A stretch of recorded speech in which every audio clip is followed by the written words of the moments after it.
गुरुदेवा जय गुरुदेवा जय प्रभुपादा जय सरस्वती ठाकुर प्रभुपादा जय सरस्वती ठाकुर जय माधव गोसाई जय सरस्वती ठाकुर माधव गोस्वामी जय सरस्वती ठाकुर। ॐ अज्ञानतिमिरान्धस्य ज्ञानाञ्जनशलाकया चक्षुरुन्मिलितं येन तस्मै श्रीगुरुवे नमः।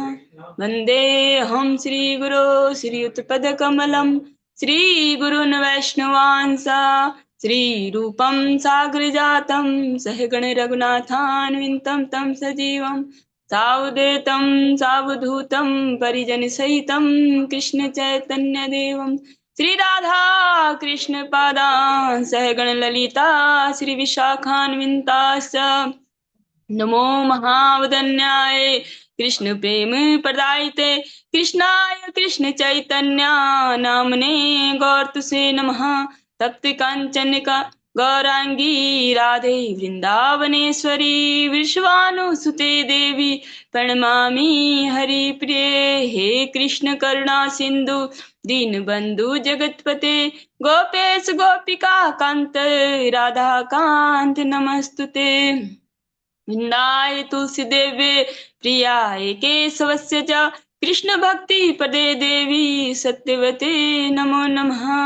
वाञ्छाकल्पतरुभ्यश्च कृपा सिन्धुभ्य एव च पतितानां पावनेभ्यो वैष्णवेभ्यो नमो नमः। जय श्री कृष्ण चैतन्य प्रभु नित्यानंद श्री अद्वैत गदाधर शिवासादि और भक्त वृंद। हरे कृष्णा कृष्ण कृष्ण हरे हरे हरे राम राम राम हरे हरे। सर्वप्रथम भगवान के अभिन्न प्रकाश विग्रह परम आराध्य गुरुपाद पद्म त्रिदंडी स्वामी स्तोत्र श्रीमद भक्ति प्रसाद विष्णु गोस्वामी ठाकुर गुरुदेव महाराज के चरण कमलों में कोटि कोटि दंडवत ज्ञापन करते हुए उनकी अहेतु की कृपा की प्रार्थना करती हूँ। तत्पश्चात परम गुरुदेव श्रीमद भक्ति दैत माधव गोसाई महाराज जगत गुरु भक्ति सिद्धांत सरस्वती ठाकुर प्रपाद जययुक्त हूँ। समस्त गुरु परंपरा जययुक्त हूँ। हम पे कृपा वर्षण करे ताकि हमारी हरि गुरु वैष्णव सेवा में रतिमति हो सके। श्रीमद नित्यानंद प्रभु जययुक्त हूँ। चैतन्य महाप्रभु जययुक्त हूँ और वृंदावन बिहारी राधा गोपीनाथ भगवान जययुक्त हूँ। हम पे कृपा वर्षण करे ताकि हमारी हरिनाम में हरि गुरु वैष्णव सेवा में रतिमति स्निग्ध हो सके। तत्पश्चात मैं अपने शिक्षा गुरुओं को दंडवत ज्ञापन करती हूँ। वे हम पे कृपा करे ताकि इसी तरह हमारा आध्यात्मिक जीवन गुरु वैष्णव के सानिध्य में आगे बढ़ सके।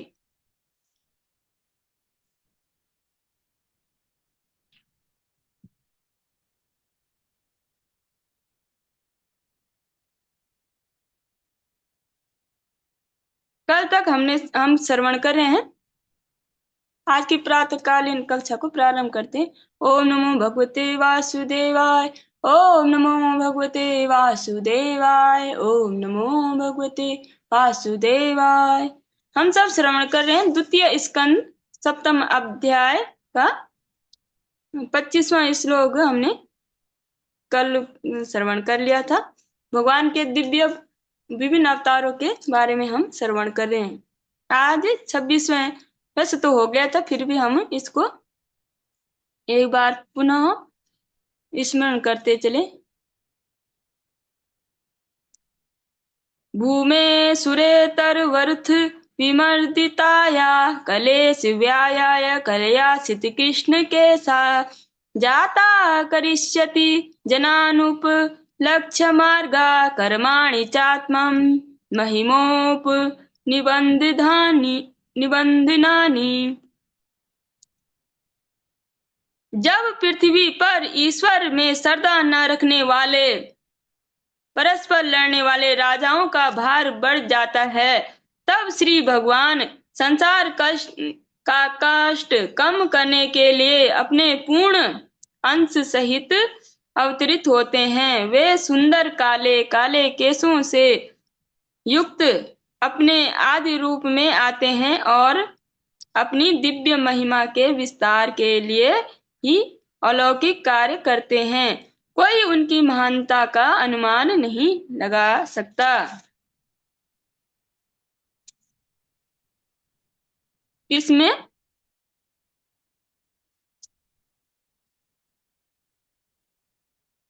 इस श्लोक में अब श्री बलदेव जी का जो बलदेव जी का जो अवतार है उसके बारे में बता रहे हैं कि बलदेव जी का तब अवतार होता है। भगवान के दिव्य अवतार के बारे में सुन रहे हैं हम अब बलदेव जी का।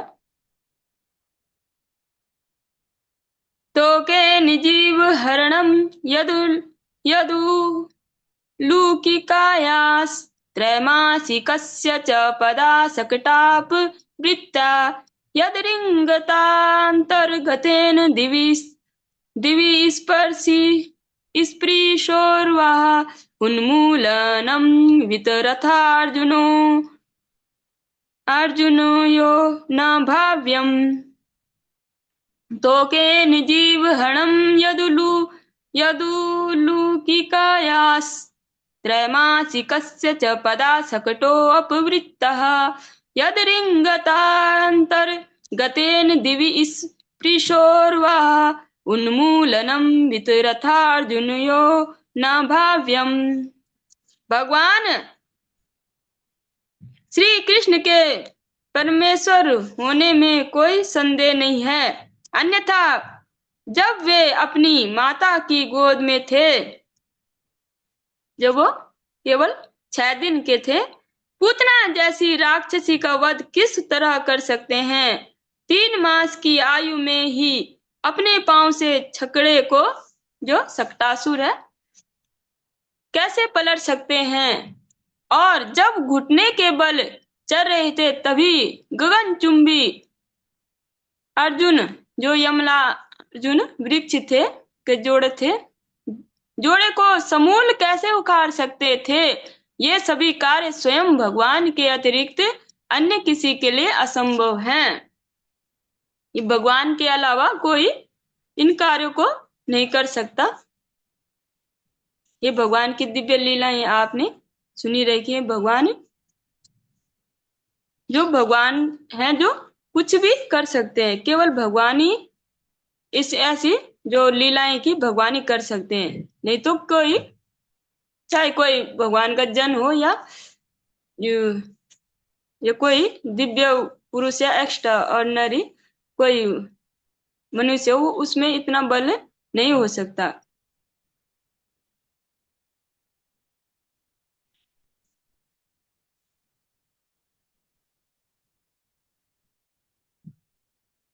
श्री भगवान चाहे जैसी भी स्थिति में रहते हो, ब्रह्मांड के स्वामी हैं और वे इच्छा अनुसार विराट या लघु रूप धारण कर सकते हैं और श्री भगवान के रूप में कार्य कर सकते हैं।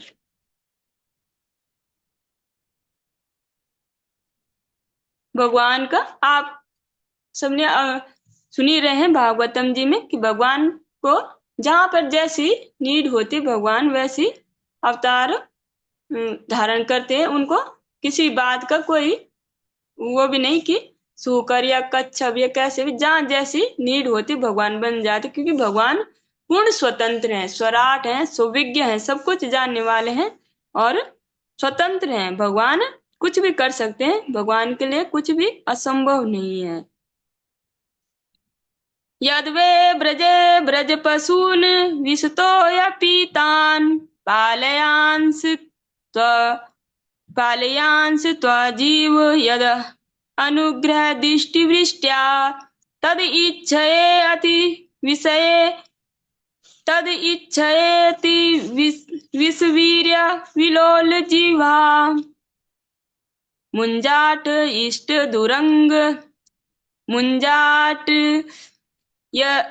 यस्य दुरंग विहरन् हृदिन्यायाम् यद्वे ब्रजे ब्रजपशून् विसुतो यपीतान् पालयांस त्वजीव जीव यद अनुग्रह दृष्टिवृष्ट्या यद इच्छयेति विषवीर्य विलोल जिह्वाम् मुञ्जाट ईस्य दुरंग विहरन हृदय न्यायाम।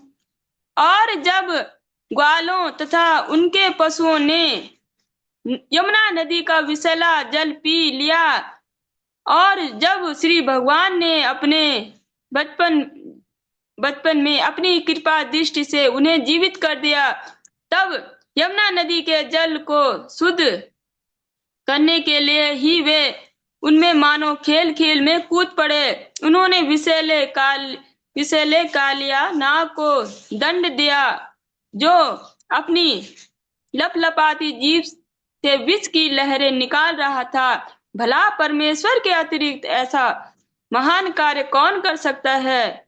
कौन कौन कर सकता है? किसमें इतना समर्थ है? कौन इतना समर्थ है?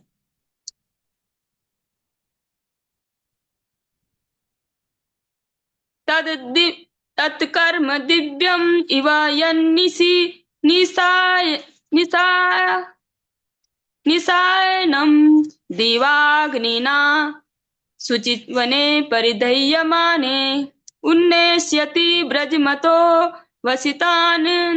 वसितान्तकालं नेत्रे पिधाप्य सबलो नधिगम्य वीर्यः तत्कर्म दिव्यम इव यन्निशि निशानं दावाग्निना शुचिवने परिदह्यमाने उन्नेष्यति ब्रजमतो वसितान्तकालं नेत्रे पिधाप्य सबलो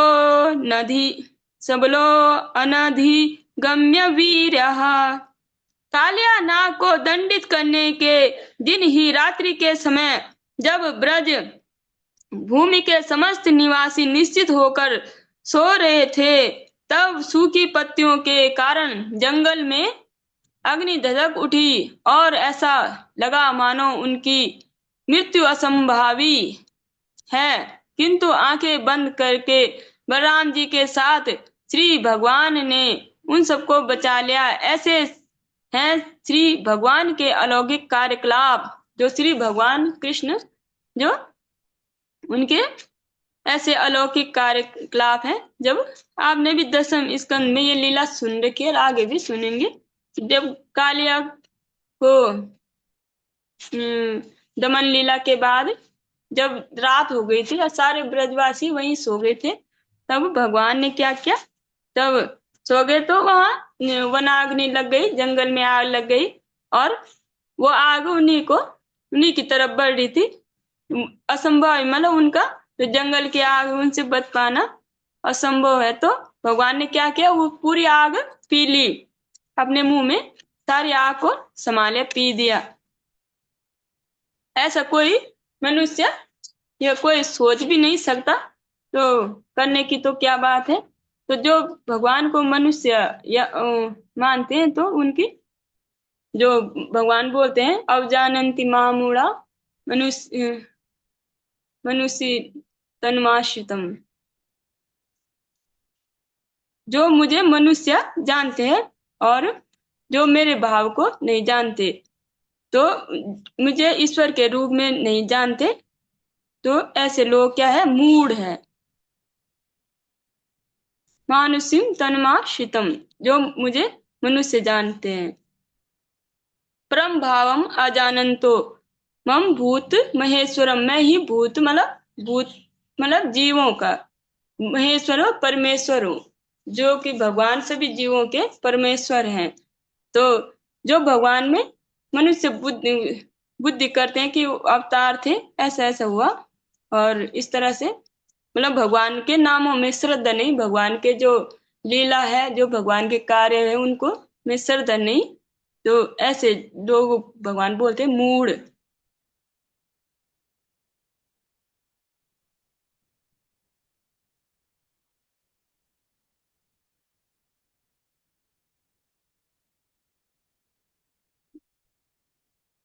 गृहीत यद यदु उपबंध उपबंधम अमुष्य माता सुलंब सुलंब सुतस्य न तु तद तद तदमुष्यमाति यजिम्भृतोऽस्य वदने भुवनानि गोपी संवीक्ष्य शङ्कितमनः प्रतिबोधितासीत् गृहीत यदुपवन्द् अमुष्य माता सुलभं सुतस्य न तु तत् तद् अमुष्यमाति यज्जिम्भृतोऽस्य वदने भुवनानि गोपी संवीक्ष्य शङ्कितमनः प्रतिबोधितासीत्। जब कृष्ण की जो माता यशोदा के लिए बोल रहे उन अपने पुत्र के दोनों हाथ को रस्सियों से बांधने का प्रयास कर रही थी तो उन्होंने देखा कि रस्सी सदैव छोटी पड़ जाती है। अतः हार कर जब उन्होंने प्रयास करना बंद कर दिया तब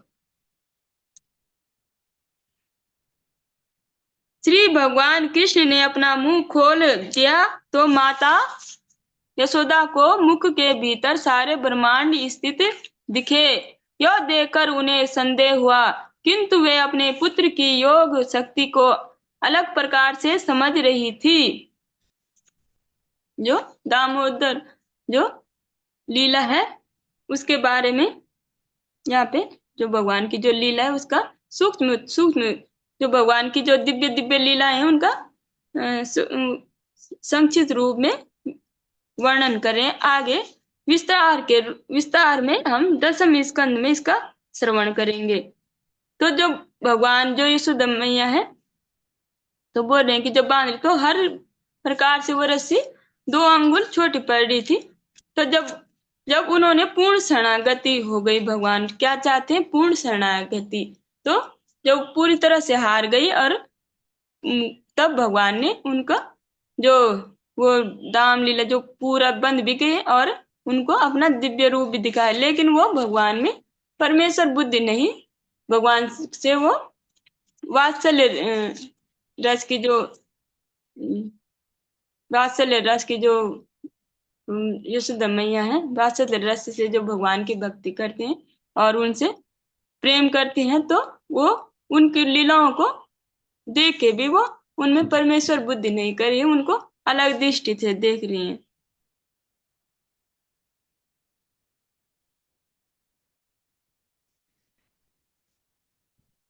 क्योंकि भगवान तो सबको सब कुछ दिखाते हैं लेकिन जो जिसको चाहिए उसको वही दिखता है और वो वही ले पाता है। जैसे यशोदा मैया है तो वो भगवान का प्रेम चाहते हैं, वात्सल्य के रूप में भगवान की सेवा करना चाहते हैं। तो भले वो दिखा रहे हैं पर उनको देख के भी वो अनदेखा करें क्योंकि उनका उसमें जो अपने जो भक्ति है उसी में उनको वही चाहिए और उसी से वो भगवान को की सेवा करना चाहते हैं। जैसे बहुत सारे लोग जैसे कुछ ऐसी चीजें देखते हैं और वो हो जाते हैं, आकर्षित हो जाते हैं। इसका मतलब उनको उसमें इंटरेस्ट है। लेकिन बहुत सारे लोगों को फर्क नहीं पड़ता, तो मतलब उनको उनसे कोई आसक्ति नहीं, कोई भले उनके पास है चाहे ना है उनको कुछ फर्क नहीं पड़ता। तो इस तरह से जो यशोदा मैया का भगवान के प्रति जो प्रेम है तो उनको वो उसी से संतुष्ट है। एक जो वैष्णव वैष्णव मैंने सुन रही थी तो बोल रहे हैं कि यहाँ तो ईर्ष्या है और सब कुछ मतलब द्वेष है जैसे भक्त मतलब इस जड़ जगत में है, लेकिन वैकुंठ में या गोलोक में ऐसा कुछ नहीं। तो ऐसा क्यों नहीं है? क्योंकि भगवान जो जिसको चाहिए जैसा प्रेम भगवान पूर्ण तरह से उसे तृप्त कर देते हैं और उसे उसके अलावा कुछ चाहिए ही नहीं। कि जैसे जड़ जगत में चाहे ना हमें ये चाहिए कभी वो चाहिए, मतलब तृप्ति नहीं होती किसी भी चीज से, चाहे वो कुछ भी है। मतलब मन ये ढूंढता रहता कि अब मैं जैसे ये करता हूँ वो करता हूँ, बस करने मतलब दिमाग चलता रहता है। जैसे जैसे हनुमान जी हैं, तो हनुमान जी अपने जो दास्य भाव में उसी में संतुष्ट, परम संतुष्ट है। उनको और कुछ नहीं चाहिए, उनको और कुछ रस नहीं चाहिए कि अब मैं कभी, क्योंकि मैं दास्य से ऊपर हो जाऊं या मैं भगवान के सख बन जाऊं, नहीं, वो उसी में संतुष्ट है, परम संतुष्ट है। उनको उसके अलावा और कुछ नहीं चाहिए। तो जो जो भी रस होते हैं, जो भगवान जिस जिस जो भगवान के शुद्ध भक्त होते हैं, और भगवान की जो जो 5 तरह के रस हैं, उनमें भगवान की सेवा करते हैं, तो जो जिसमें है वो उसी में संतुष्ट हो जाता है। उसको आगे और कुछ चाहिए ही नहीं, वो उसी में परम आनंद, परम संतुष्ट होता है। इसलिए वहां ऐसी जो विकार है वो वहां नहीं है, वो ये इस जड़ जगती तक सीमित है।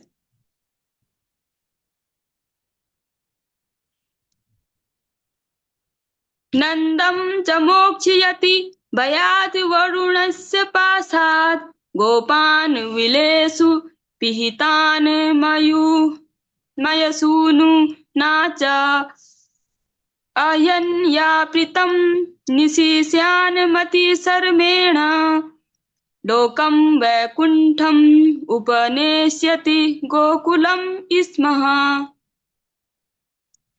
नन्दं च मोक्षयति भयाद् वरुणस्य पाशात् गोपान् विलेषु पिहितान् मयसूनुना च अहन्यापृतं निशिश्यान् मति शर्मेण लोकं वैकुण्ठम् उपनेष्यति गोकुलं स्मः। भगवान श्री कृष्ण अपने पिता नंद महाराज को वरुण के भय से बचाया और ग्वाल बालों को पर्वत की गुफा से मुक्त किया, जहां मय के पुत्र ने उन्हें बंदी बना रखा। हरि बोल रखा था। यही नहीं, श्री भगवान कृष्ण ने वृंदावन के समस्त निवासियों को, जो दिन भर काम में व्यस्त रहकर रात में थक कर निश्चिंत सोते थे, पर व्योम में सर्वोच्च लोक का भागी बना दिया। ये सारे कार्य दिव्य हैं और उनकी ईश्वरत्व को सिद्ध करने वाले हैं।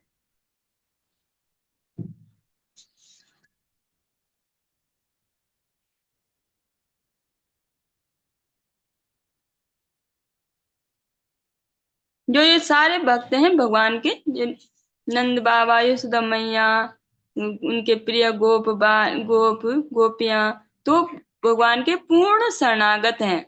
तो जो पूर्ण शरणागत हैं भगवान उनकी रक्षा वो निश्चित रहते हैं, और भगवान उनकी सदैव रक्षा करते हैं। और ऐसे दिव्य दिव्य कार्य सिर्फ भगवान के अलावा और कोई नहीं कर सकता है। गोपेर्मुखे प्रतिहते ब्रज विलपिलावाया देवेभिः वर्षति पशून् कृपयारि रक्षुः दर्तोच्छिन्द्रिन्द्रमिव सप्तदिनानि सप्त वर्षो महीध्रम अनघे ककरे सलिलम्।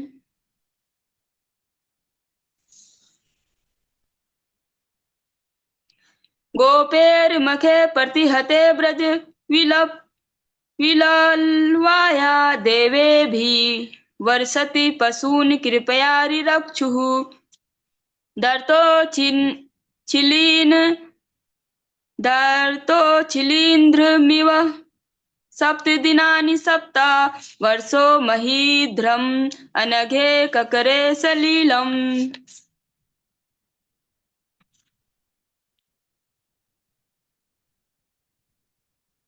जब वृंदावन के ग्वालों ने भगवान कृष्ण के आदेश से स्वर्ग के राजा इंद्र को यज्ञ अर्पण करना बंद कर दिया, तब समस्त ब्रज भूमि लगातार 7 दिन तक होने वाली वर्षा से बह जाने के भय से संकटग्रस्त हो गई। तब केवल 7 वर्ष की आयु के भगवान कृष्ण ने ब्रजवासियों पर अहेतु की कृपा वश केवल एक हाथ से एक हाथ की जो ये छोटी उंगली है उसपे गोवर्धन पर्वत को उठा लिया। ऐसा उन्होंने वर्षा से पशुओं और जो वहां के गोपगण है उनकी रक्षा करने के लिए किया। ये भगवान की दिव्य दिव्य लीलाएं हैं। उन्होंने जो जो गोवर्धन पर्वत को ऐसे उखाड़ लिया जैसे एक जो बरसाते होते हैं ना, जो कुकुर मुक्ता बोलते हैं, या उसमें लोकल भाषा में कुछ और बोलते हैं, जो बरसात में ऐसे छतरे के रूप में खुद ही जम जाते हैं। तो जैसे उखाड़ते हैं, उनमें कोई जड़ भी नहीं रहती है, तो आसानी से वो उखड़ जाते। तो फिर भगवान ने, कृष्ण ने, जब वो केवल 7 वर्ष थे, तो उतना बड़ा जो 21 किलोमीटर या इससे भी ज्यादा जो जिसकी जो लंबाई है, तो और चौड़ाई जब उस समय, तो और जो वृहद रहा होगा गोवर्धन पर्वत, तो उसको एकदम उखाड़ लिया और वो अपनी जो छोटी सी उंगली पे धारण करके सभी जो ब्रजवासी हैं और जो उनके पशु हैं उनकी रक्षा की। ये लीला सुनने में कितनी वो लग रहा है ऐसे किया, लेकिन जो ये दिव्य लीला, अगर कोई तर्कवादी है जो तर्क करते रहते हैं भगवान के बारे में कि और सब भगवान है, उनके लिए ये मतलब समझने का विषय है कि केवल सिर्फ भगवान ही ऐसा कर सकते हैं। अब भगवान ही सबके परमेश्वर है, भगवान ही सबके जो भगवान ही की वजह से ये ब्रह्मांड जीवंत है। जब तक भगवान इसमें प्रवेश नहीं करते, ये मृत, पूरा ब्रह्मांड एक निर्जीव और मृत रूप में रहता है। जब भगवान इसमें प्रवेश करते हैं, और जब हम भी तभी तक बोल रहे हैं जब तक भगवान हमारे जो हृदय में आत्मा के साथ है। जिस दिन भगवान इसका त्याग कर देंगे, तो ये शरीर मृत्यु हो जाएगा। सब जो जीव, जो भी जड़ जगत है, जो भी जहाँ जहाँ भी जीवन है, सब भगवान की ही वजह से है।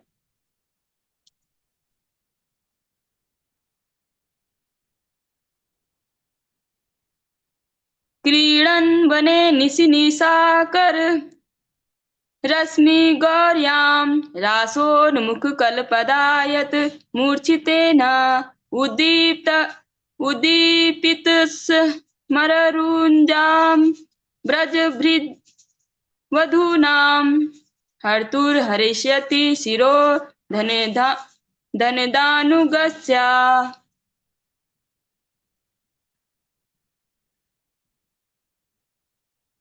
जब श्री भगवान वृंदावन वासियों की पत्नियों में अपने मधुर तथा सुरीले गीतों द्वारा कामोत्तेजना जागृत करते हुए वृंदावन में रास लीला में मग्न थे, तब कुबेर के एक धनी अनुचर शंखचूर्ण नामक राक्षस द्वारा गोपियों का हरण किए जाने पर श्री भगवान ने उसका सिर धड़ से अलग कर दिया।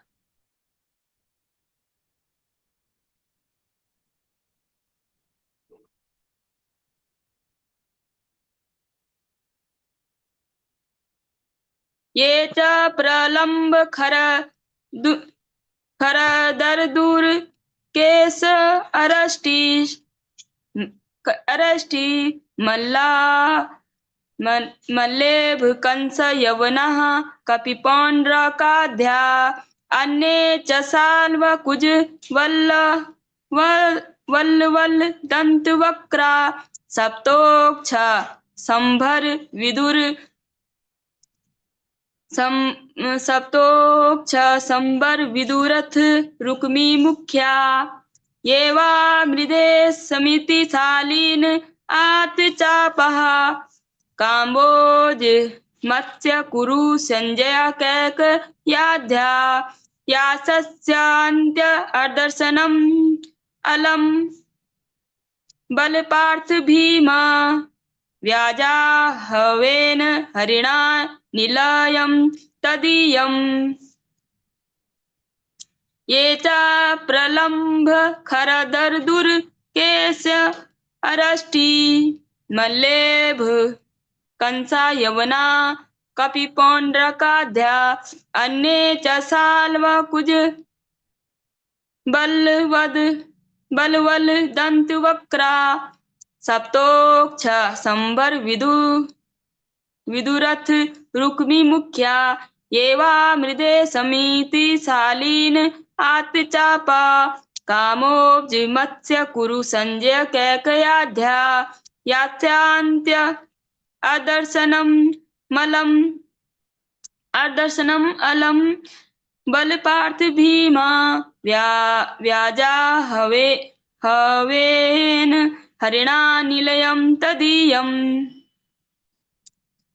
प्रलंब धेनुक बक केसी अरिष्ट चांडूर मुष्टिक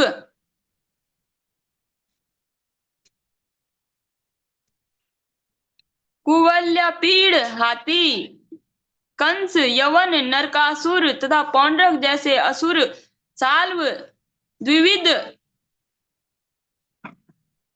तथा वलवल दंतवक्र सात सांड संभर विदुरथ तथा रुक्मी जैसे योद्धा साक्षात श्री हरि से अथवा बलदेव अर्जुन भीम आदि नामों की आड़ में स्वयं श्री भगवान से भीषण युद्ध करेंगे और इस प्रकार से मारे गए सभी असुर या तो निर्विशेष ब्रह्म ज्योति को प्राप्त होंगे या वैकुंठ ग्रहों में स्थित श्री भगवान के धाम को प्राप्त करेंगे।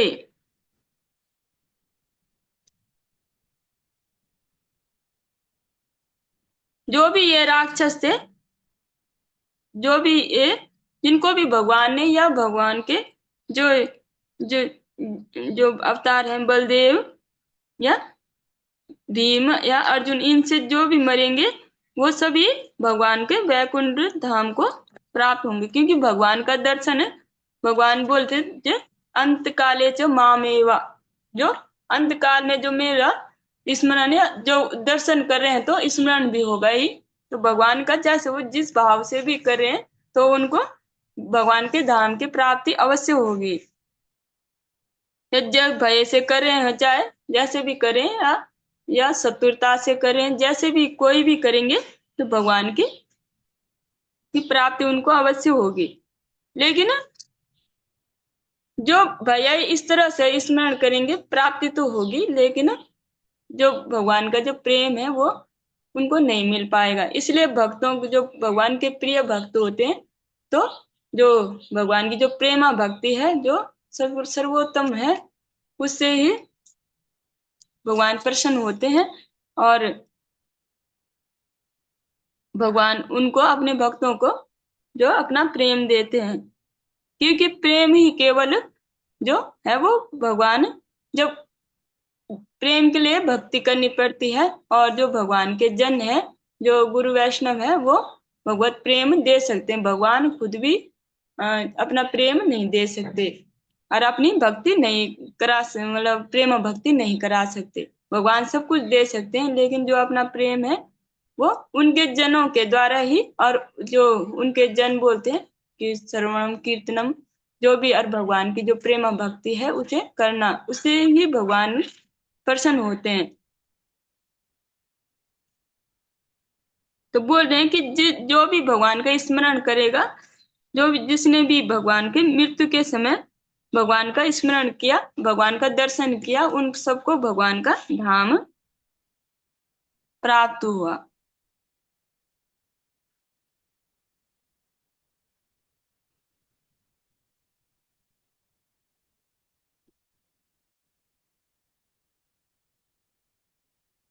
काले निमिलित धियाम अवमृश्य नृणाम स्तोकायुषां स्वनिगमोऽवत दूरपारा आविर्हितस् तनुयुगं स हि सत्यवर्त्यां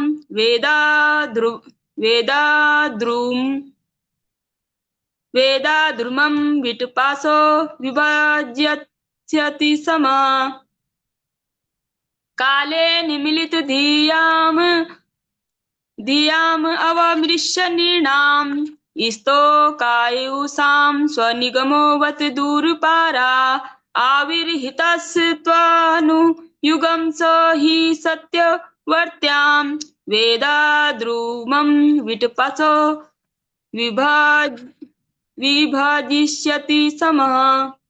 सत्यवती के पुत्र शील व्यास देव के रूप में अवतरित होकर स्वयं श्री भगवान वैदिक साहित्य के संग्रह को अल्पज्ञों के लिए कठिन समझकर वैदिक ज्ञान रूपी वृक्ष को युग विशेष की परिस्थितियों के अनुसार शाखाओं में विभाजित कर देंगे।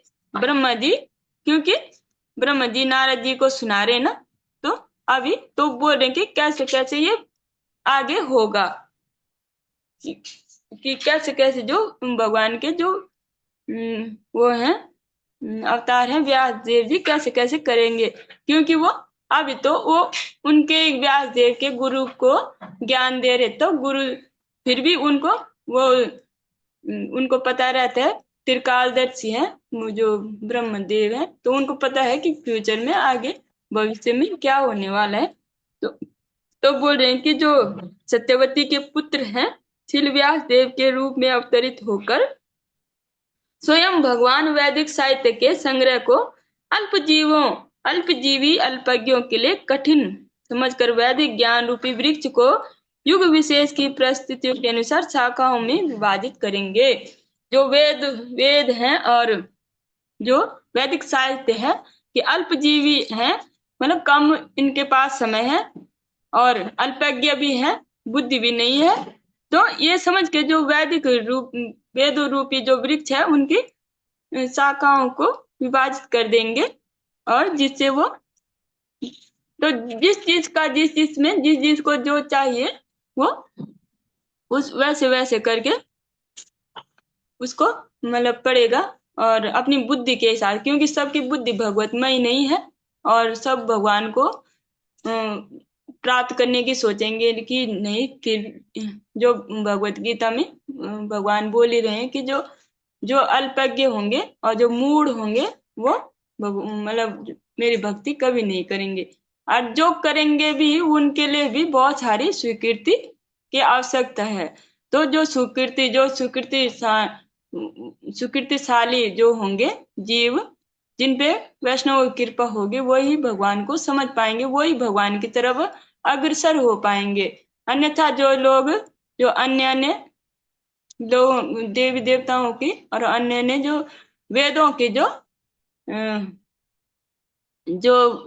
जो मतलब मोहित करने वाली भाषा है उसमें पढ़ के वो मोहित हो जाएंगे, और कर्म कांड ऐसे जो भी जो भौतिकता को बढ़ाने के लिए है जो, तो वैसे वैसे कर्म करेंगे, वैसे वैसे अध्ययन करेंगे। इसलिए क्योंकि जो वेदों का जो मूल है, जो वेदों का जो मूल उद्देश्य है वो है भगवत प्राप्ति। तो पता है भगवान को, और पता है जो भगवान के जो अवतार है व्यास देव को कि सब जीवों की रुचि नहीं होगी, और क्योंकि पहले तो जो सतयुग है, द्वापर युग है और त्रेता है, वहां तो भगवान सेंटर में रहते थे, भगवान की भक्ति को प्राथमिकता दी जाती थी, अन्य कार्य उसके बाद वो सेकेंडरी उनको स्थिति दी जाती। लेकिन कलयुग के जीव इतने दुष्ट हैं या अल्प बुद्धि हैं कि वो अन्य जो क्षण भंगुर है, जो कलेश देने वाले कार्य है, उनको प्राथमिकता देंगे, और भगवान को देंगे भी तो थोड़ी बहुत हाँ होते हैं, लेकिन ये उनके लिए प्राथमिकता नहीं। प्राथमिकता है अपना जो विषय भोग और इंद्रिय तर्पण करना, और ज्यादा से ज्यादा भौतिकता बढ़ाना, बस यही उनका। जो पता भी है कि इनका कोई मूल्य नहीं है, अगर शरीर ही नष्ट हो गए तब इनका कोई फायदा नहीं है। अगर शरीर है तभी ये चीजें भी कभी भी नष्ट हो सकती हैं, क्षण भंगुर है। तो इन चीजों पे जो कलयुग के जीवों का ज्यादा फोकस होगा, और जो भक्ति करेंगे भी उनको भी उनसे भी वो द्वेष करेंगे, ऐसी जो कलयुग की स्थिति है। इसलिए क्योंकि जो जो पिता है उसको तो सबकी फिक्र रहती है, क्योंकि सभी जो भक्ति नहीं कर पाएंगे वो कुछ न कुछ तो करेंगे। उस उनके लिए भगवान ने ये व्यवस्था दे रखी है कि वो कुछ भी जो अपनी रुचि के हिसाब से वो कर सके। जब वो इनसे त्रस्त हो जाएंगे और परेशान होंगे तब भगवान की शरण में तब आएंगे। इसके लिए कुछ न कुछ उनको दे रखा है कि वो कुछ न कुछ करें। और लोग वैसी वेदों की और जो वैसी उसमें मोहित हो जाते हैं और उसी में लगे रहते हैं। और जो परम उद्देश्य है भगवान की सेवा, भगवान की भक्ति, उसको नहीं मानते हैं।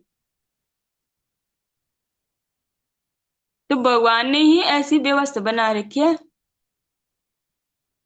तो बोलेंगे कि वे व्यास जी ऐसा करेंगे। देवाद्विषां निगम वर्तमनि निष्ठितानां पूर्वभिर् पूर्वाभिर्मयेन विहिताभिर्दृश्यतुर्भिः लोकान् घनतां मतिविमोहमति प्रलोभं वेषं विधाय बहुभाष्या औपधर्म्यम्।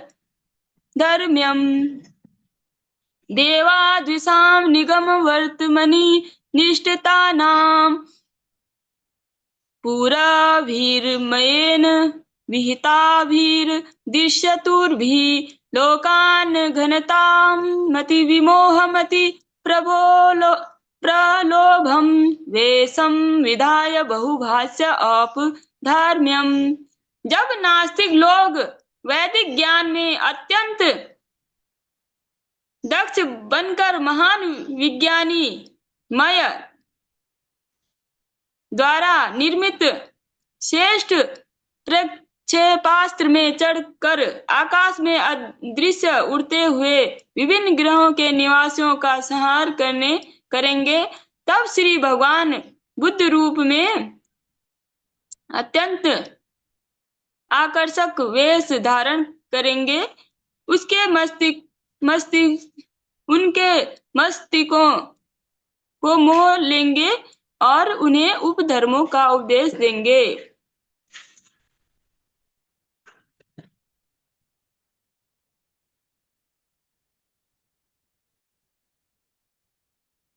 इसमें हम थोड़ा सुन लेते हैं व्याख्या।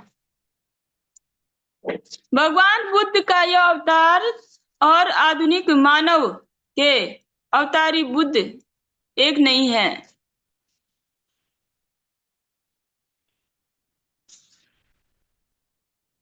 शील जीव गोस्वामी के अनुसार इस श्लोक में वर्णित बुद्ध अवतार एक अन्य कलयुग में हुआ था। एक मनु के जीवन काल में 72 से अधिक कलयुग होते हैं और इनमें से एक ने यहाँ पर वर्णित बुद्ध अवतरित होंगे।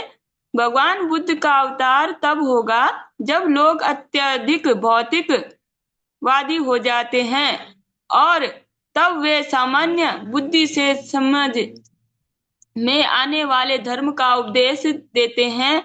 ऐसी अहिंसा स्वयं में धर्म न होकर धार्मिक लोगों का महत्वपूर्ण गुण होती है। यह एक सामान्य बुद्धि का धर्म है क्योंकि इसमें मनुष्य को उपदेश दिया जाता है कि वह किसी पशु या जीवित प्राणी को हानि न पहुंचाए, क्योंकि उनके हानिकारक कार्य कर्ता को भी हानि पहुंचाने वाली होती है। किंतु अहिंसा के इन सिद्धांतों को सीखने के पूर्व उसे 2 अन्य नियम भी सीखने पड़ते हैं: विनम्र बनना और निरअभिमानी होना। विनम्र तथा निरअभिमानी बने बिना मनुष्य निरपराध तथा अहिंसक नहीं बन सकता। अहिंसक बनने के पश्चात मनुष्य को सहिष्णुता तथा सादगी सीखनी पड़ती है। मनुष्य को महान धर्मोपदेशकों तथा आध्यात्मिक शासकों का सम्मान करना चाहिए और इंद्रियों पर संयम रखने, घर तथा परिवार के प्रति विरक्त रहने तथा श्री भगवान की सेवा करने का अभ्यास करना चाहिए। अंततः उसे श्री भगवान को स्वीकार करके उनका भक्त बनना होता है, अन्यथा यह धर्म नहीं कहलाता। धार्मिक सिद्धांतों के केंद्र में श्री भगवान का होना अनिवार्य है, अन्यथा सामान्य नैतिक उपदेश मात्र उपधर्म होते हैं जो धर्म के ही निकट होते हैं।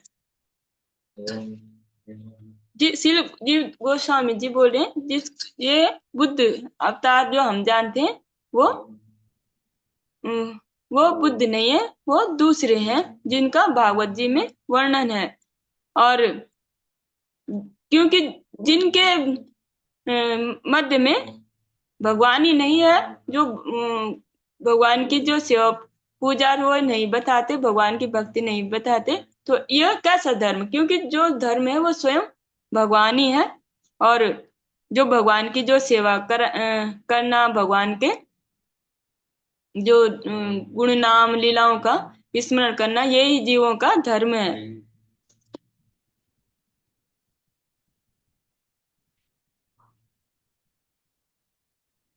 इससे आगे हम कल की कक्षा में श्रवण करेंगे। आज की कक्षा को यहीं पे विश्राम देते। वांछा कल्पतरुभ्यश्च कृपा सिंधुभ्यश्च पतितानां पावनेभ्यो वैष्णवेभ्यो नमः। सबको हरे कृष्ण धन्यवाद। सभी को हरे कृष्ण। सभी लोगों को दंडवत। हरे कृष्ण। हरे कृष्णा सभी को। हरे कृष्णा सभी को दंडवत प्रणाम। हरे कृष्णा सभी को।